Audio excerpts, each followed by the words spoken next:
మాజీ మంత్రి హరీష్ రావుపై ప్రభుత్వ విప్ ఆది శ్రీనివాస్ ఫైర్ అయ్యారు. వ్యవస్థలపైన హరీష్ రావుకు బీఆర్ఎస్ పార్టీకి నమ్మకం లేదని ఆది శ్రీనివాస్ విమర్శించారు. హరీష్ రావుకు జ్యుడిషియల్ కమిషన్ అంటే గౌరవం లేదని ఆయన మండిపడ్డారు. తెలంగాణ భవన్లో గొంతు చించుకోవాల్సిన అవసరం లేదని అన్నారు. అది గౌరవ ముఖ్యమంత్రి గౌరవ పీసీ ఘోష్ కమిషన్ పైన హరీష్ రావు గారు తెగ భుజాలు తడుముకుంటున్నాడు.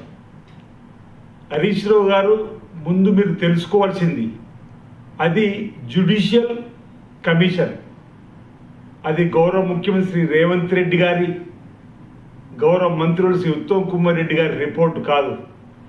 అది ముందు వాస్తవాలు తెలుసుకోంటున్నా. పీసీ ఘోష్ గారు సుప్రీంకోర్టు మాజీ న్యాయమూర్తి, మచ్చలేని మనిషి. ఆయన పైన విమర్శలు చేస్తే, ఆయన అనుమానిస్తే ఆకాశం పైన ఉమ్ము వేసినట్టే అన్నమాట సందర్భంగా చెబుతూ, మీకు జ్యుడిషియల్ కమిషన్ అంటే లెక్కలేదు, ఎన్డిఎస్ఏ అంటే గౌరవం లేదు.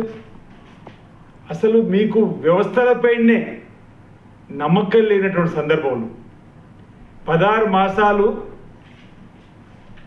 ఈ కమిషన్ పీసీ ఘోష్ గారు మిమ్మల్ని విచారించి, మీ మామగారిని మాజీ ముఖ్యమంత్రి కేసీఆర్ని విచారించి, అనేక మందిని ఐఏఎస్లను, అనేక మంది ఇంజనీర్లతోని విచారణ జరిపి 665 పేజీల నివేదిక